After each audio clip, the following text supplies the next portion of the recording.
Que la paix du Seigneur soit avec vous. Que la paix du Seigneur soit avec vous. Amen. C'est toujours une grâce et une bénédiction d'être dans la présence de Dieu. Et vaut mieux d'être dans la présence de Dieu que 1000 autres ailleurs. Amen. Est-ce que je peux entendre un béni soit l'Éternel? Béni soit l'Éternel.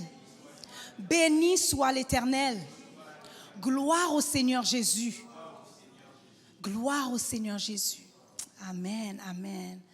Donc, aujourd'hui, nous en sommes dans la thématique annuelle de la Renaissance.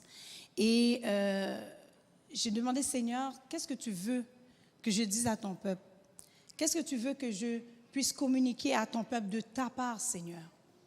Et le titre de mon message aujourd'hui, c'est « Choisis la vie ». Choisis la vie. On va juste secouer nos têtes et on va prier. Seigneur Jésus, je te dis merci pour ta parole qui console, qui fortifie, qui relève. Seigneur Dieu, je ne veux pas parler de moi-même, mais je veux que c'est toi qui parles, Seigneur. Parce que, Seigneur, nous venons ici pour s'assembler autour de toi. Et nous te demandons, Seigneur, de toucher les cœurs, de toucher, transformer, libérer, afin, Seigneur, que nous puissions, Seigneur Jésus, choisir à chaque fois la vie.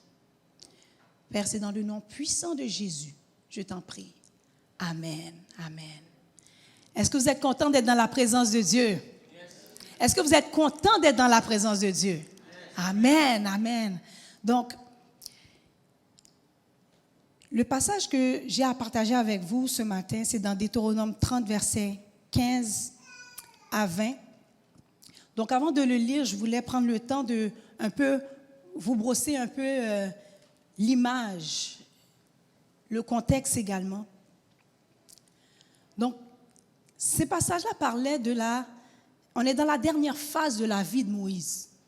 Dernière phase de la vie de Moïse. Et Moïse donne ses recommandations, ses dernières recommandations au peuple d'Israël. Pendant des années, il a passé des temps d'épreuve avec le peuple. Il a vu des miracles, il a vu Dieu agir, il a vu des défaites, il a vu des victoires. Et maintenant, il est rendu à ses dernières paroles.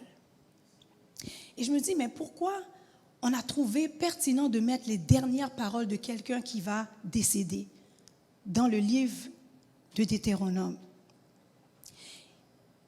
Et ça m'a fait voir comment que les dernières paroles de quelqu'un, c'est quelque chose de tellement précieux, de tellement important, sans savoir que lorsque les gens vont décéder, si vous avez déjà vécu ça, lorsque les gens décèdent ou qui sont sur le point de décéder, ils vont appeler toute la famille.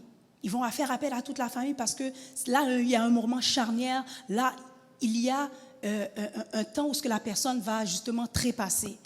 Et c'est souvent ce moment charnière-là que la personne qui décède ou même les gens qui viennent visiter la personne qui va trépasser vont échanger leurs dernières paroles. Et maintenant, on a ça par écrit, les dernières paroles de Moïse. Et voici qu'est-ce qu'il choisit de dire.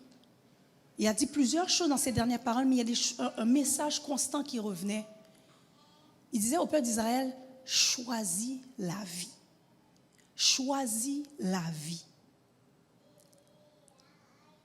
Et choisir la vie, c'est de se tourner vers Dieu. Choisir la vie, c'est de se tourner vers Dieu. C'est de soumettre, lorsqu'on soumet notre cœur à aimer Dieu et à suivre sa parole, ça nous aide à choisir la vie. On va aller voir le texte dans Deutéronome 30, versets 15 à 20. Deutéronome 30, versets 15 à 20.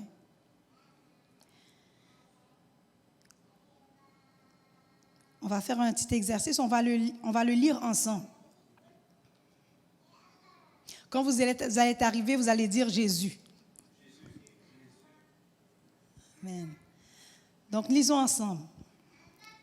Vois, je mets aujourd'hui devant toi la vie et le bien, la mort et le mal, car je te prescris aujourd'hui d'aimer l'Éternel, ton Dieu, de marcher dans ses voies et d'observer ses commandements, ses lois et ses ordonnances, afin que tu vives et que tu multiplies et que l'Éternel, ton Dieu, te bénisse dans le pays dont tu vas entrer en possession.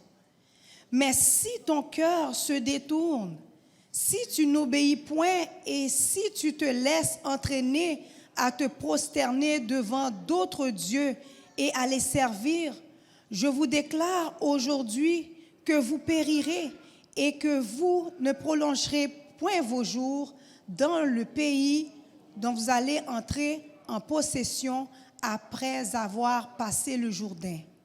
J'en prends aujourd'hui à témoin contre vous le ciel et la terre. J'ai mis devant toi la vie et la mort, la bénédiction et la malédiction. Choisis la vie afin que tu vives, toi et ta postérité, pour aimer l'Éternel, ton Dieu, pour obéir à sa voix et pour t'attacher à lui, car de cela dépendent ta vie et la prolongation de tes jours. Et c'est ainsi que tu pourras demeurer dans le pays que l'Éternel a juré de donner à tes pères, Abraham, Isaac et Jacob. Parole du Seigneur.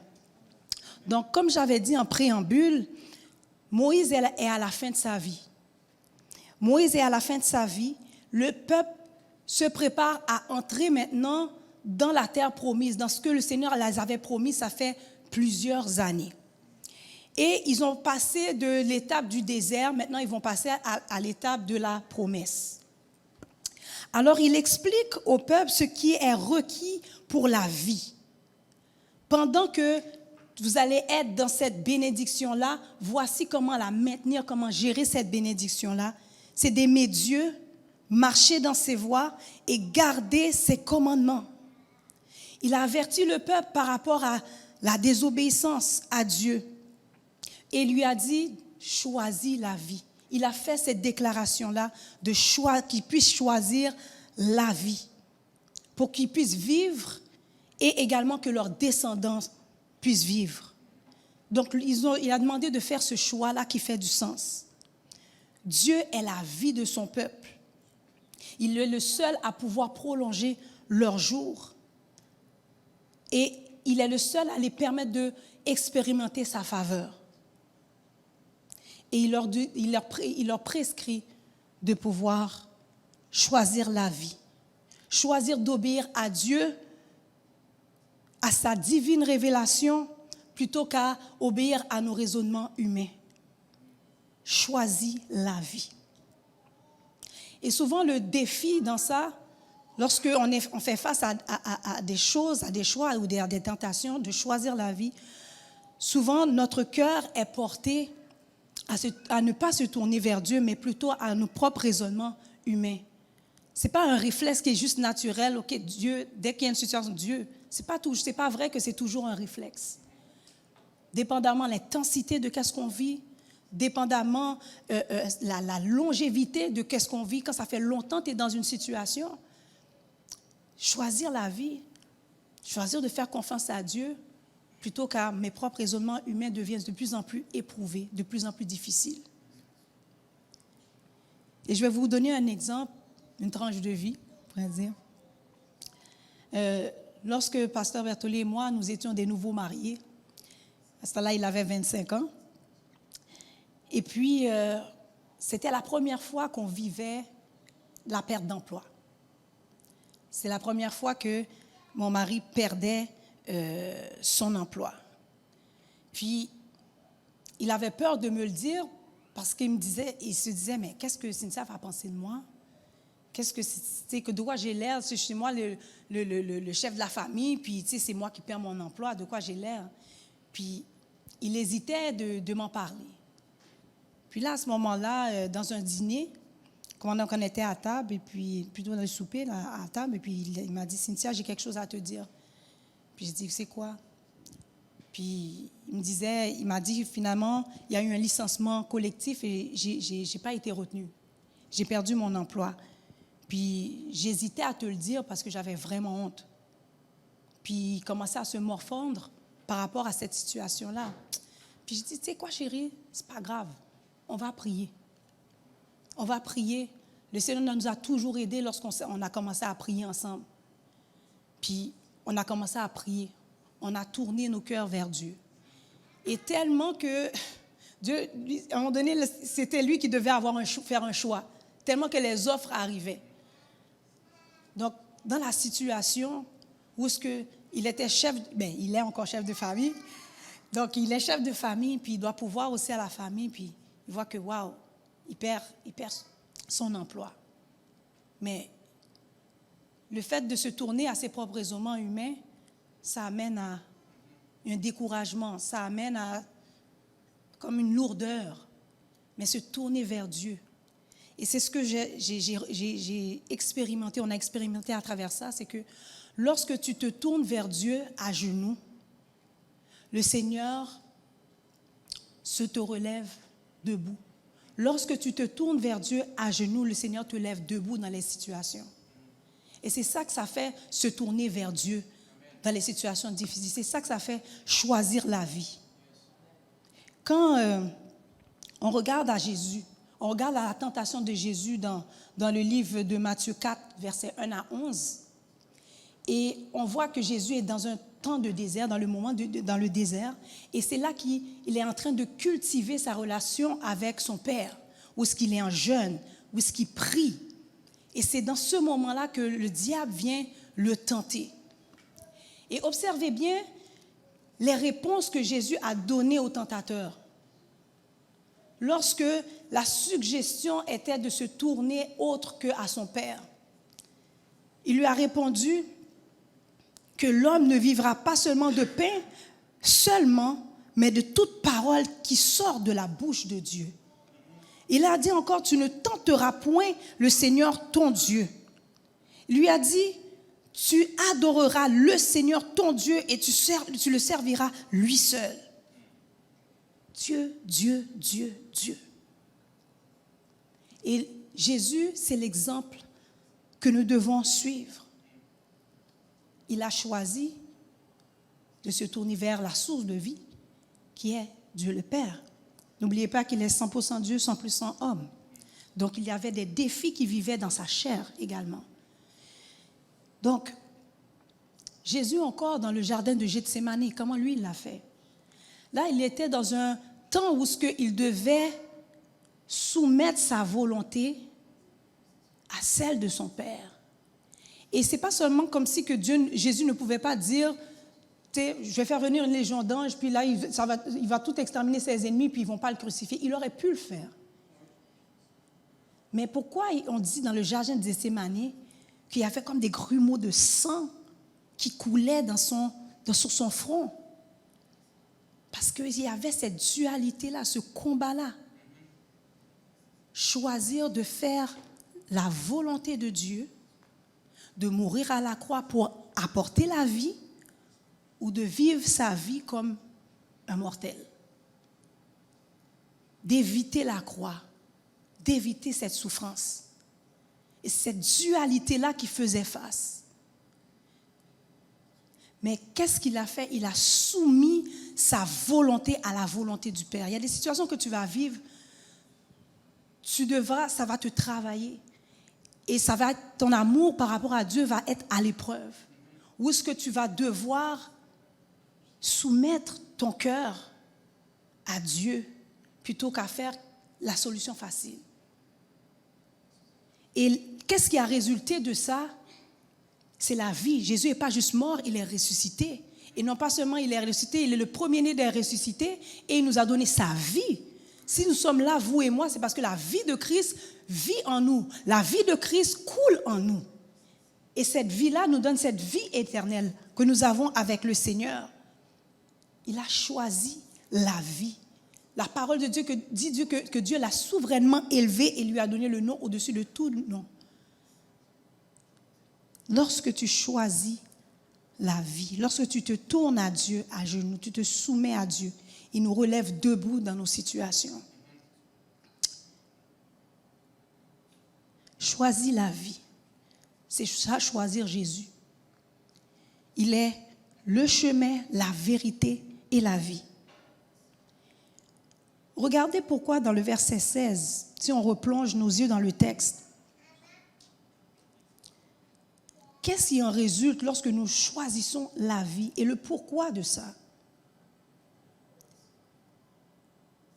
Dans le verset 16, à la dernière partie, ça dit « afin que tu vives et que tu multiplies et que l'Éternel, ton Dieu, te bénisse dans le pays dont tu vas entrer en possession. »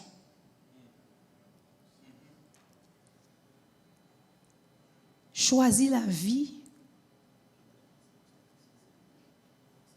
pour être une source de bénédiction. Choisis la vie pour que d'autres soient touchés également par ton obéissance. Dieu nous assure sa protection. Dieu nous assure sa victoire, l'espérance, des miracles dans ce choisir la vie. J'aime beaucoup le psaume 1er qui nous dit que la personne qui se confie en Dieu, il est comme un arbre qui est planté près d'un courant d'eau et qui donne son fruit en sa saison. Cette personne-là multiplie. Tu donnes ton fruit. Qui veut dire que il y a des choses qui sont produites dans ta vie, des choses bonnes qui sont produites dans ta vie qui vont impacter la vie de d'autres personnes. Choisis la vie. Choisir la vie, ça t'amène à le succès selon Dieu. Le succès selon Dieu. Même dans une situation difficile, Dieu te donne cette provision, cette promesse que tu vas quand même multiplier. Vous savez, les histoires les plus inspirantes, c'est les histoires où les gens ont passé des struggles, mais ils ont continué à avancer. Puis choisir la vie, c'est ça. C'est quand on vit des struggles, des difficultés, mais on continue à avancer parce qu'on reste dans la présence de Dieu et on fait appel à la présence de Dieu. Il nous a donné 3 prescriptions dans le texte. La première, c'est de aimer Dieu. Aimer Dieu, c'est prendre une décision avec Dieu. Prendre un engagement avec le Seigneur. Un engagement à s'attacher à Dieu fortement. Peu importe les situations, tu t'attaches au Seigneur Jésus. C'est comme un mariage. Vous voyez, quand vous êtes en relation avec quelqu'un, puis vous pensez à aller plus loin, que ça soit plus sérieux, puis on pense à l'engagement. La première chose qu'on se dit comme question, ou que si on en parle à un ami ou une amie, ils vont nous dire, est-ce que tu te vois passer ta vie avec cette personne? Right? Pour ceux qui...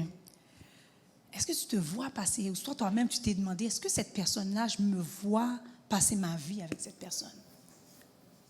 C'est la question qu'on se pose avant de dire, OK, je pense qu'on va vraiment s'engager, naturellement. Mais la question que j'ai à vous poser ce matin, est-ce que tu te vois passer ta vie avec Dieu? Est-ce que tu te vois passer ta vie avec Jésus? Qu'est-ce qui te retient, si c'est ton cas, qu'est-ce qui te retient à t'engager plus, à t'engager dans une relation avec le Seigneur? Parce que l'engagement d'aimer Dieu, c'est une alliance. C'est une alliance. Il y a des promesses qui te tiennent dans cette alliance. C'est une alliance que Jésus a payée par son propre sang. dans le monde des ténèbres, ils vont dire, tu veux faire alliance avec le diable, signe avec ton propre sang. Ce n'est pas le diable qui a fait couler son sang pour toi, là. C'est toi, mets ton sang, là. Non. Jésus, c'est avec son propre sang qu'il a fait cette alliance avec nous. Est-ce que tu te vois faire ta vie avec Dieu? Et si tu dis oui, et dans toute relation, ta relation sera testée. Ton cœur sera testé. Mais ça, ce n'est pas grave. Parce que ça te permet de voir où est-ce que tu en es. C'est quoi l'état de ton propre cœur? Est-ce qu'on aime vraiment le Seigneur ou pas? Est-ce qu'on lui fait confiance dans cette relation-là ou pas? Aime Dieu. Décision, engagement avec le Seigneur dans une alliance d'amour. Ensuite, il va parler de marcher dans ses voies pour choisir la vie. Marcher dans ses voies, c'est pratiquer ce qui est écrit dans une voie qui est déjà tracée. Et la voie qui est déjà tracée, c'est Jésus-Christ qui l'a tracée. Je ne sais pas si vous vous en souvenez, pour ceux qui sont un petit peu plus, je ne peux pas dire âgés, là, mais un petit peu plus avancés en âge. Dans les années début 2000, il y avait un bracelet qui était marqué « What would Jesus do ?» Est-ce que vous vous souvenez de ce bracelet-là? Oui. C'est comme, c'était dans le centre du livre chrétien, dans le CLC, c'est là qu'ils vendaient beaucoup ces bracelets-là, où est-ce que tu pouvais l'acheter, puis à chaque fois que tu passais des moments difficiles, où il y avait des choix difficiles, tu regardes le bracelet, qu'est-ce que Jésus aurait fait? Mais what would Jesus do? C'est ça aussi, marcher dans ses voies. Qu'est-ce que lui, Jésus, à ma place, aurait fait? Comment Jésus, à ma place, aurait réagi par rapport à ça? Hein? What would Jesus do? De marcher, de pratiquer la parole de Dieu. Lorsque la parole te dit, ne surmonte pas le mal par le mal, surmonte le mal par le bien. Et tu es tenté à faire le mal. What would Jesus do? Qu'est-ce que Jésus aurait fait? Et enligne-toi dans qu'est-ce que Jésus aurait fait. Écoute, quand on te dit, écoute, regarde là, pas grave, tu peux faire un petit mensonge. Et comment ils vont te coter? Comment ils vont... What would Jesus do? Qu'est-ce que Jésus aurait fait? Ça t'amène justement à pouvoir pratiquer cette parole. Ta parole est une lampe à mes pieds et une lumière sur mon sentier. Tu pratiques le what Jesus would do. What Jesus do. Et après, il parle de observer ses commandements. Observer ses commandements, c'est garder sa parole précieusement dans ton cœur. Il y a des situations qui arrivent, tu as besoin de garder une parole que Dieu t'a dit. C'est qu'est-ce que Dieu t'a dit dans la situation. Au début, là, quand tu vis, qu'est-ce que Dieu t'a dit? Je vous ai souvent partagé, lorsque j'ai eu le diagnostic de mon fils Mathieu, au niveau de son autisme, puis j'entendais plein de paroles qui disent sur Mathieu, bon, il y aura des retards de langage, il sera pas avancé, on va regarder pour voir si c'est un délai ou un retard. Si c'est un retard, peut-être c'est plus profond. S'il y aura de la mise, vous ne pourrez pas lui parler, c'est normal, ça vient avec ça. Moi, j'ai dit, Seigneur, qu'est-ce que tu dis dans la situation? Les spécialistes me disent plein de choses et je ne vais pas minimiser qu'est-ce qu'ils disent. Mais, écoute, c'est arrivé comme, tu sais, tu mets au monde un enfant, tu n'aurais pas pensé qu'il y aurait ça qui serait arrivé sur ton chemin, des choses imprévues, des chocs de vie. Mais pour moi, c'était important de savoir qu'est-ce que Dieu dit. Et ce que le Seigneur m'a dit quand j'étais sur mes genoux en train de pleurer, puis demander, dit, Seigneur, je ne comprends pas, je ne comprends pas, parle-moi, qu'est-ce que je dois faire? Dieu m'a donné une seule parole qui m'a rassurée. Il m'a dit, la parole que j'ai mise dans ta bouche sera dans la bouche de tes enfants et des enfants de tes enfants. C'est la parole que j'ai captée, j'ai gardé cette parole-là dans mon cœur. Puis j'ai dit, Matthieu va parler. Au nom de Jésus. Matthieu va parler. Peu importe la situation, Dieu m'a dit. Maintenant, qu'est-ce que Dieu t'a dit? C'est qu'est-ce que Dieu t'a dit pour ta vie. Garde ces paroles-là dans ton cœur. Garde ces paroles-là dans ton cœur. Si Dieu t'a dit, écoute, tu vas faire quelque chose de grand. Tu vas partir en affaires, puis tu ne sais pas, tu n'as pas de plan, tu n'as pas rien, tu n'as personne. Dieu te l'a dit. Dieu te l'a dit, il va le faire. Tu vas le faire. Si Dieu t'a dit, écoute, tu vas être une femme, un homme qui va vraiment impacter la vie des gens avec tout ce qu'il a mis en toi. Garde cette parole-là dans ton cœur parce que ton Dieu n'est pas un menteur. Ce qu'il dit, la chose arrive. Attends-la. La chose arrive. Qu'est-ce que Dieu t'a dit? Des fois, comme j'avais dit, le défi, c'est que lorsqu'on vit des situations, notre cœur est porté non pas à se tourner vers Dieu, non pas à choisir la vie, mais choisir nos raisonnements humains. Puis là, on avance dans nos raisonnements humains, on agit là-dedans, puis après, on se dit, Seigneur, où tu es? Mais retourne. Qu'est-ce que Dieu t'a dit? Qu'est-ce qu'il t'a dit? Et c'est ça qu'on a besoin de faire lorsqu'on marche dans notre relation avec Dieu, dans la vie chrétienne. Garde la parole de Dieu dans ton cœur. Quand Dieu t'a dit quelque chose, si Dieu t'a dit, cette année, c'est ton année, tu vas te marier, garde-le dans ton cœur. Il y a des choses que tu n'as pas besoin de dire à tout le monde. Garde-le dans ton cœur. C'est une parole pour toi. C'est ta provision. Garde-le dans ton cœur. Tu n'as pas besoin de t'inquiéter. Tu n'as pas besoin de commencer à tester. Garde-le dans ton cœur. Si tu attends une délivrance au niveau de tes finances, au niveau de ta santé, et Dieu t'a dit, ça arrive, garde-le dans ton cœur. Parce que celui qui t'a fait la promesse n'est pas un menteur. Ça me fait penser à l'autre jour, avec l'équipe Mission L, on avait notre temps de prière, et puis c'est Marie-Géma qui partageait le temps de prière et de partage. Et puis, on parlait de sortir de notre zone de confort. Mais pourquoi on sort de notre zone de confort? C'est parce que Dieu nous a dit quelque chose, right? On ne va pas bouger si Dieu ne nous a rien dit. Puis que chacune, on avait des témoignages.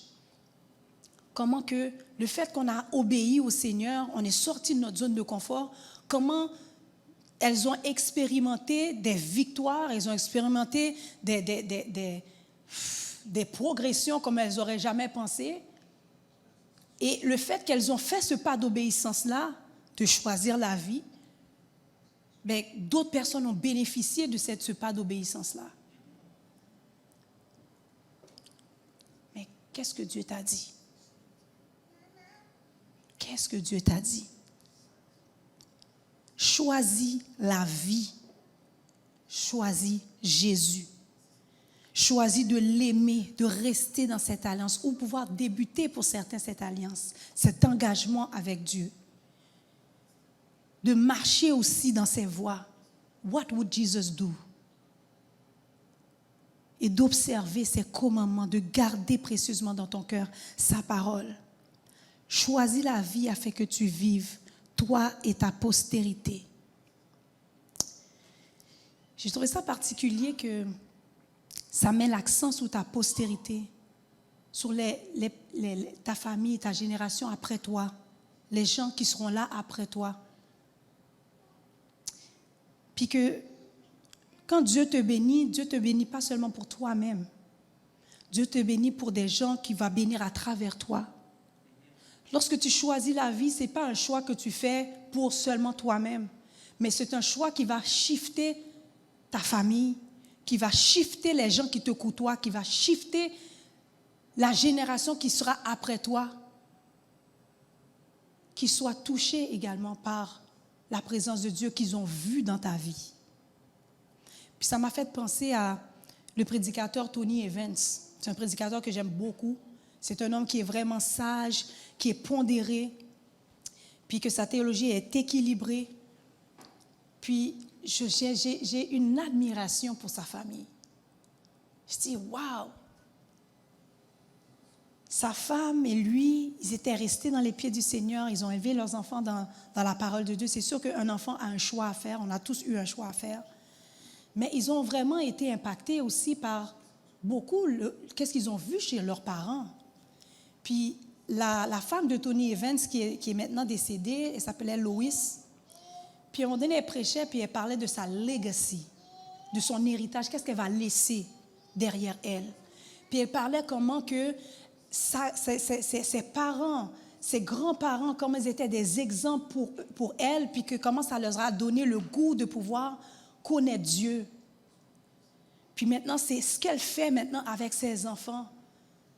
Puis là, on voit ses enfants, on voit Priscilla Sheard, on voit Évangéliste, on voit son autre fils qui fait de la louange, son autre fils qui est un pasteur également. Mais tous ont été impactés. Juste le choix que quelqu'un dans la famille a fait de choisir la vie.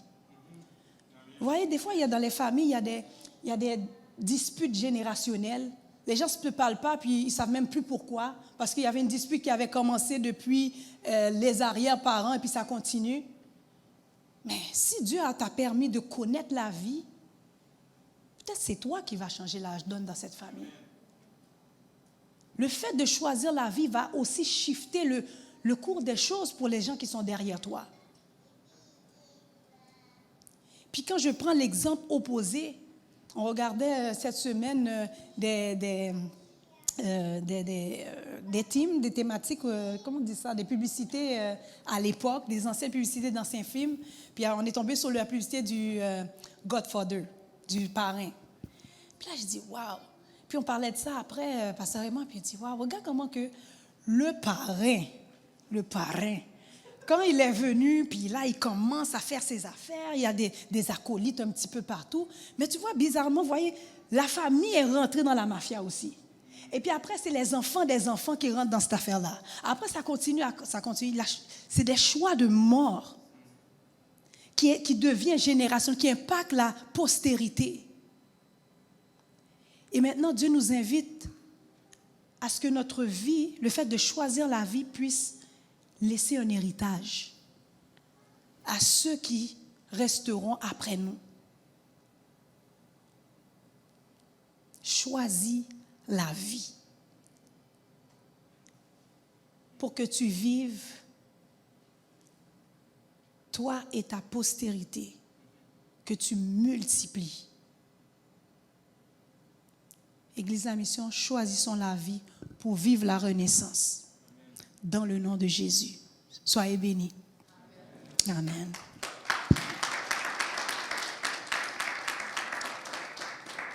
Alléluia. J'avais à cœur qu'on puisse se lever et qu'on puisse prier. C'est pas choisir la vie, c'est pas quelque chose de facile, c'est pas quelque chose de naturel. Tu as besoin de l'aide de Dieu. On a besoin de l'aide de Dieu. Et je veux prier sur ces 3 points. Aimer Dieu, marcher selon ses voies et garder sa parole. Parce que dépendamment, il y en a qui strugglent au niveau d'aimer Dieu. Pour eux, c'est difficile de le faire confiance. Pour certains, c'est difficile de pouvoir s'engager avec le Seigneur, dans leur relation avec le Seigneur. Est-ce que tu te vois passer ta vie avec Dieu? Si tu te vois passer ta vie avec Dieu, engage-toi avec le Seigneur. Parce qu'il veut que tu vives et que tu multiplies et que tu sois béni et que tu sois une source de bénédiction. Marche dans ses voies. Si des fois, tu aimes Dieu, mais tu as de la misère à marcher dans ses voies, what would Jesus do? Qu'est-ce que Jésus aurait fait? Demande au Seigneur sa force et cette crainte de Dieu, ce respect pour Dieu. De peu importe, Seigneur, où est-ce que je suis, tu es là. Et à ton exemple, qu'est-ce que toi tu aurais fait? Afin que tu puisses faire des choix qui sont dans le plan de Dieu. Il y en a que ce n'est pas au niveau d'aimer Dieu, ce n'est pas au niveau de marcher selon ses voies, c'est au niveau de garder sa parole. Qu'est-ce que Dieu t'a dit? Vous connaissez dans quoi vous avez des difficultés? Nous avons tous des défis. Mais je pense que le Seigneur nous invite à retourner à la source et de choisir la vie. Prions ensemble. Seigneur Jésus, je veux te dire merci pour ta parole. Seigneur, où est-ce que tu encourages ton peuple en leur disant, choisis la vie. Seigneur, pour vivre cette renaissance, Seigneur Jésus, nous avons besoin de choisir la vie. Choisir la vie, c'est te choisir toi, Seigneur Jésus, parce que tu es le chemin, la vérité et la vie. Père éternel, nous voulons prier pour nos frères et nos sœurs, Seigneur Dieu, qui peuvent avoir des défis par rapport à ces 3 domaines. Premièrement, d'aimer Dieu. Seigneur, l'amour que tu nous donnes, Seigneur, t'a amené à t'engager. Seigneur, tu ne t'es pas posé de questions, Seigneur, à savoir, est-ce que tu voudrais passer toute ta vie avec nous? Et la question était oui, parce que tu nous as admis dans l'éternité avec toi. Et tu t'es engagé par une alliance, par ton propre sang. Et de la même façon, tu nous appelles à nous engager avec toi, Seigneur. Et des fois, Seigneur, il y a certaines personnes, c'est là le struggle. La difficulté, Seigneur, est là. La difficulté est de s'engager avec toi, Seigneur. La difficulté, Seigneur, c'est à te faire confiance, Seigneur. De faire cette alliance, de s'engager, de prendre cette décision avec toi. Père éternel, je te demande dans le nom de Jésus, Seigneur, fortifie ton peuple, Seigneur. Touche le cœur, Seigneur, de nos frères et de nos sœurs, Seigneur Dieu. Des gens, Seigneur, qui écoutent ce message et qui sentent que oui, cette parole est pour moi. Oui, j'ai des défis par rapport à aimer Dieu. J'ai peur de m'engager dans ma relation avec Dieu. Je te demande, Seigneur, que ce matin soit leur breakthrough, soit une percée dans le nom puissant de Jésus. Que l'amour de Christ augmente dans leur cœur, dans le nom de Jésus. Que toute peur puisse s'en aller, Père, dans le nom de Jésus, afin qu'ils n'aient pas peur de s'engager avec toi. Parce que, Seigneur, tu les appelles à choisir la vie. Tu veux qu'ils vivent, tu veux qu'ils soient bien, tu veux que ta faveur, Seigneur, soit leur expérience à chaque jour, Seigneur Dieu. Tu veux qu'ils expérimentent ta présence à chaque jour, Père. Je te demande, Seigneur, de faire grâce, Seigneur, à ceux, Seigneur, qui ont des défis par rapport à s'engager avec toi, Seigneur Dieu. Que ce matin, qu'une décision formelle puisse être prise avec toi.